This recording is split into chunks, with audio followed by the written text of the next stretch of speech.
I've been monitoring your hearing, no? Maganda yung latag, no? Ng mga questions, marami kinakukuha. Pero alam natin consistent din yung sagot ni Mayor Alice Guo. Hindi ko po alam, lumaki po ako sa farm. At may pangatlo, hindi po ako nag-prepare ng birth certificate ko. Kayo bilang senador, no, don't you feel insulted kung ganyan yung mga sagot dun sa detalyado mga tanong ninyo at ng iba pa mga senador? On the first level, Christian, nakaka-insulto talaga. Kasi kahit sinong reasonableng tao, iisipin, ginagawa ba tayong tanga? Kasi simpleng tanong, dapat simpleng sagot lang. At lahat tayong mga Pilipino, lahat tayong mga tao, kung on the level tayo sa ganyang mga basic facts, kayang-kaya natin at madaling sagutin. But on another level, habang tumatagal yung investigasyon sa kanya at ito nga't papasok na kami sa executive session, she's only digging the hole deeper for herself dahil kahit ganyan yung mga sagot niya na hindi makatotohanan, umiiwas, tapos may contradictory pa sa isa't isa, napapasinungalingan din namin sa aming documentary evidence na natutuklasan. And palagay ko, mas ma-establish pa namin yung incredibility ng ibang mga claims niya dun sa executive session. Okay. Isa-isahin po natin, no? Do you buy that narrative na pinalabas ni Alice Guo sa kanyang interview sa media na anak po siya ng housemaid at hindi na rin mahanap? Pwede sanang paniwalaan na anak siya ng kasambahay, except that yung pangalang iyon, nung di umanong kasambahay na iyon, Amelia Leal, ay nakalagay hindi lang sa birth certificate ni Mayor Alice Guo bilang kanyang ina, kundi sa birth certificates din ng tatlong natuklasan naming so far, mga kapatid niya na una, take note, sabi niya wala siyang kapatid, solong anak daw siya. At dyan sa mga birth certificates na yan, yung Amelia Leal ay nakalistang married dun sa ama niya na si Angelito Guo. So, ano ba talaga ate? Kasambahay ba? Or kasal ba sa ama mo? Tapos lumalabas sa mga dokumento, ina ng hindi lang ikaw bilang unika iha, pero ng tatlo mo pang kapatid na hindi mo unang inaamin sa komite. So, doon pa lang medyo huli na, no? Kung sinabi niya huli, by her own mouth. Bakit nagkaroon pa ng dalawang anak? Yes, or tatlo dalawa yung natuklasan namin, sina Sheila at si Yemen, pero dun sa hearing sabi ng PSA, may pangatlo sila, si Wesley Leal Guo. Pero sa pagkakaalam nyo, so far, no? Totoong tao ba itong mga ito? Kunwari nanay?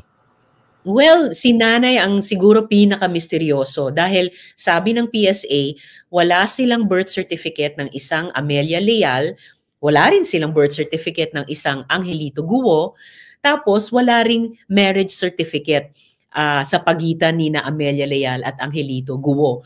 Kung at this time may nagsusurface na ng mga letrato ng di umanong Angelito Guo at may mga letrato ng mga iba pang Leal Guo na sa tingin namin ay malamang mga kapatid ni Mayor Alice Guo. So far, wala pa ni Amelia Leal at baka kaya nanawagan na yung kampo ni Mayor Alice Guo na lumapit na daw, mag-come forward na daw yung, yung kanyang ina. Tignan natin kung merong mang lumapit, kung mapapatunayan siya talaga si Amelia Leal at ina ni Mayor Alice Guo at kung mapapaklaro niya or mapapalabo lamang ng dagdag pa itong investigasyon.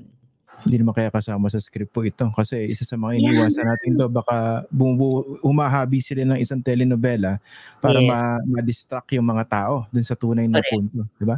Correct. Well, pero kung merong lumapit man na magsasabing ako si Amelia Leal at ito yung anak ko, di maitatanong din namin siya dahil ang investigasyon ay para klaruhin itong maraming issue na nakabalat sa Pogo at mga dagdag na issue na lumitaw, particular dito sa Pogo Hub sa Bamban kung saan mayor si Alice Guo. Ipapatawag niyo rin po ba yung sinasabi niyang tatay niya at saka yung mga kapatid niya? Posible. At palagay ko, Christian, mas final sa isip namin pagkatapos ng executive session. I think yung executive session ay magiging game changer sa aming investigasyon. Mas makapag home in kami sa mga resource persons na maaring dapat pang tawagin, mga issue na mas e-establish na namin. Baka may ilang mga issue na matututunan namin ay hindi pala relevant. So I think yung executive session ay magkakaroon ng mabigat na timbang sa final na committee report namin with our findings and recommendations. Pero tama po ba? Importante yung magiging kalalabasan noong pagbusisi nyo sa birth certificate. Kasi kung hindi Pinoy yung nanay o hindi Pinoy yung tatay, kahit sino sa kanila hindi Pinoy, ano ginagawa ni Alice Guo occupying that elective position? Exactly. Paano siya nakapag-file ng Certificate of Candidacy in the first place, let alone tumakbo at nanalo at nanunungkulang ngayon, kung sa una pa lang na-establish namin na Chino ang kanyang ama, ayon din sa kanyang mga labi, mayat maya, at kung totoo yung inanunsyo ni Sen Sherwin ngayong araw na pati yung kanyang ina ay China. So, kung ni isa sa mga magulang niya ay Pilipino, in question talaga ang kanyang pagiging Filipino citizen at lahat ng mga karapatan at responsibilidad na kaugnay nun, pati yung paghawak ng public office. Ito nga pala, Senator, pasagutin ko na rin kayo dito sa statement coming from Teresita Angsi. I know you issued the statement, pero mas maganda makausap namin kayo tungkol dito. Sinasabi niya, nagmumukhang witch hunt itong investigation ninyo at hindi daw dapat sumentro doon sa pagkatao, personal life ni Mayor Alice Guo. Well, nakakalungkot yung statement na yan. Pero sa totoo lang, kaya lang naman nagsentro din sa mga tanong tungkol sa pagkatao at identity at link sa POGO at link sa criminal connections at link sa wealth ni Mayor Alice Guo ay dahil mali-mali, paiba-iba at hindi makatotohanan ang lumabas sa kanyang sariling mga labi. Kaya't kailangan i-cross-examine sa mga dapat na katotohanan na iyan. And definitely, itong aming investigasyon tulad sa mga Senate inquiries in aid of legislation ay hindi witch hunt o tungkol sa politika. Ito ay tungkol talaga sa kung gaano ba kahigpit o luwag ang regulatory framework natin sa POGO bilang isang business model. Ito ay talagang totoo o tungkol sa public accountability naming mga nagtatrabaho sa gobyerno, mambabatas man o local chief executive. Ito ay tungkol sa karapatan at welfare ng mga kababaihan, menor de edad, pati mga dayuhan na binibiktima sa human trafficking at crypto scamming. At partikular dito sa Bamban, maaring ito ay tungkol talaga sa national security. Kung mapatunayan namin na mayroong pag-surveil sa Philippine government communications mula sa Bamban, o kung mapatunayan namin na yung ilan sa mga hacking operations laban sa Philippine government websites ay nag-emanate sa Bamban. So, these are what this investigation is all about. Mga public goods na ito at hindi yung mga sinasabi lamang na mga dahilan. And since you're also investigating yung POGOs as a whole, no? Yes.